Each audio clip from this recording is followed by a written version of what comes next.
Hey everybody, today I'm going to show you a little trick on 4x4 last 8 edges. So essentially the trick is we have all the edges solved on the top and in the middle layer like this, but as you can see we have the centers off by 180 degrees.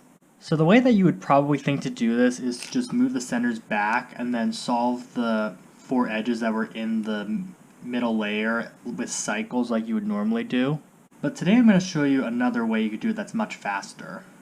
So what we're going to do is we're going to do a U, and then we're going to do R, L, U2, R prime, L prime.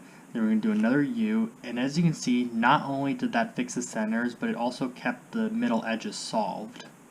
So essentially what we're doing is we're moving the top layer like this 90 degrees, and then we're swapping these two edges right here, or you could also swap these two edges, and it doesn't matter which one you could do. So we could swap these two like this, or we could swap these two like this. It really doesn't matter. And you could also turn this the other way when doing it and swap the edges in just the same way. It really doesn't matter, it'll give you the same result each time.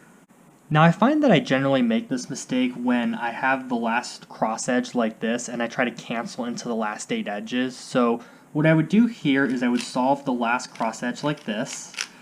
And then what would happen is I would immediately cancel right into the last 8 edges, and I would just go in whichever direction the center is sliced. But as you probably would guess, I sometimes get the direction wrong. So suppose that I start with this edge right here, and we have the corresponding one right here. Normally I would put that one right here because that's the way it goes, but let's suppose that I thought it was the other way, so we'll just solve it this way. And then what will happen is, when I finish, I will notice that the centers are off like this. But what I can do instead is just continue like normal. And then once I get to this step right here, I just do that little trick. And then now I have all of the edges and centers solved, and I would just continue on with 3x3 like normal. Before I discovered this trick, and when I was starting to cancel from solving the last cross edge into the last 8 edges, I would often get the direction wrong, and then I would have to solve those last 4 edges with cycles, which obviously was pretty slow, and that would kind of ruin the solve in that way. This made canceling into the last 8 edges quite risky from the last cross edge, but with this trick here, it's a lot less risky because if you do get the direction wrong, it's a really easy fix. And when you're going to slice the centers back after finishing your last cross edge, you're already in this position where it's off like this by 90 degrees, and so you can just, before slicing back, just do this little trick right here, and then slice like this. That effectively only adds 3 outer moves to your solution. So another use for the trick is, let's say you're going into your last 8 edges and you do a slice, but you find it's more preferable to slice in the opposite direction. So you would intentionally do it incorrectly, and you would end up in the case where you have the edges solved but the center's off by 180 degrees afterwards.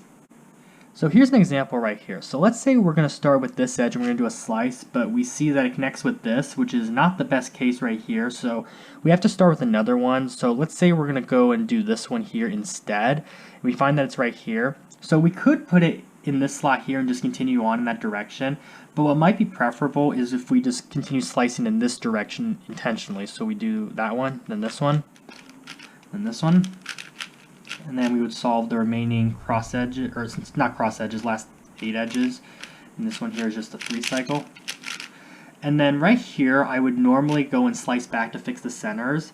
But since we're already in this position, what we can do is just do L, R, U2, L prime, R prime, then fix the centers. And now we have all the centers solved and all their edges solved, and we can just start 3x3 right away. And another interesting thing is this trick can also be applied on the 5x5 right here. So here I have a pretty similar case where we have the sort of the middle part of the centers off by 180 degrees, and we have all these edges here solved. So I'm not quite sure if this would ever come up in an actual solve, but if it did, what you could do is you could slice the middle part of the centers like this, and then do L, R, U2, L prime, R prime, then slice the centers like that in the same direction, and the edges become solved. So hopefully you can kind of see the analogy of this as it was on the 4x4. And again, I don't know how often a situation like this would come up on the 5x5, but if it were to ever come up, this could be used. And as you would probably expect, something similar could also be applied on the 6x6 and 7x7. So not only will this trick help to correct that mistake when doing your last 8 edges, but you can also take advantage of the trick because you could slice in a different direction to create your last 8 edges if one direction is more preferable. And that's pretty much all there is for the trick here. So I actually figured this out myself when I was practicing 4x4 a couple months ago, and I kept making that mistake, and I looked into a way to fix it fast, and I discovered this way and wanted to share it with you guys. So thank you all for watching this video. If you have any other ideas of how to fix this case or anything like this, feel free to leave it in the comments. And I'll see you guys next time. Bye.